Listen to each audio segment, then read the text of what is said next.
Babalik ang Spicy Opo mo sa radyo para sampalin ka ng katotohanan na mahalaga ang Date to Marry. At syempre ako pa rin to, mahal, Kim Chino.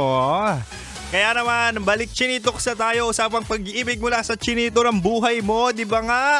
Ibibigay ko sa iyo ang tatlong rason kung bakit dapat date to marry. Yan. So, recap muna tayo, mahala. Muli.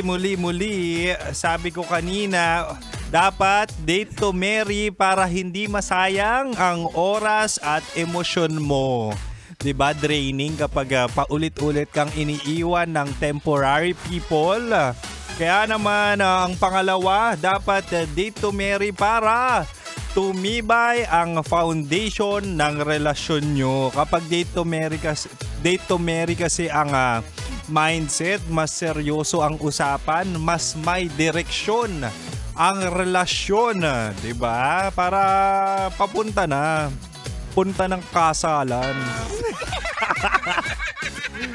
At ito na, mahal, ang pangatlo at panghuli. Dapat date to marry para makaiwas sa toxic na cycles ng trial and error. Kasi mahal, kung hindi malinaw ang intensyon, paulit-ulit lang ang cycle ng ghosting. Diba? Ano pa ba? Ghosting, cheating, at yung relasyon nyo ngayon, walang label. Ang daming ganyan. Ang dami nyo talaga, no? Yung special sa isa't isa. Tapos kapag tinanong kung sila ba talaga, ang sagot, kami po ay masaya. Naku po. Pero kung alam nyo nga pareho ang gusto nyo na pangmatagalang relasyon, may respeto at commitment sa isa't isa, okay yun, di ba? Mas masarap yun.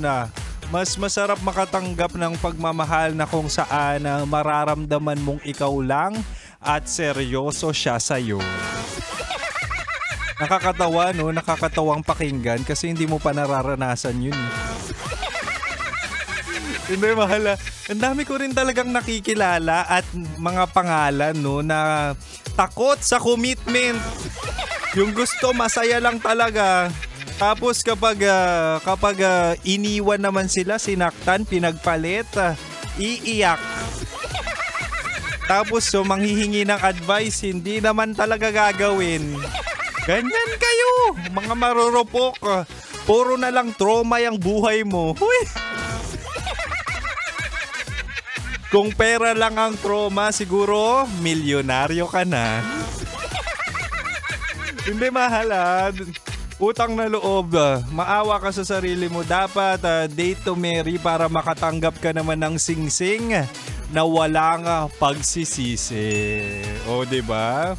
Kung ako sa'yo, mahal, ako yung dinidate mo, edi sana magjowa na tayo tapos kasal na agad. Kakasal na agad tayo. Ganon! Anyway, mahal, dapat kabisado mo na. Sana nakatulong yung chinitox natin para talagang ang susunod na date mo ay pangkasalan na or date to marry na. Muli, ito ang chinitox, usapang pag-ibig mula sa chinito ng buhay mo. Diba nga, gabi-gabi, 69 tayo, baliktaran, 6 to 9 p.m. Dapat alam mo na yun, ha. At syempre, mahal, oras na para ako bumiyahe, pauwi sa'yo. Huy! Muli.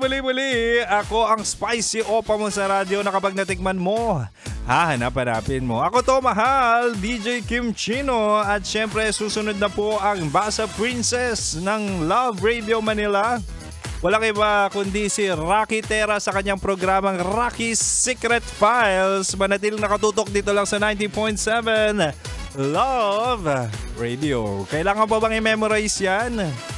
Basic.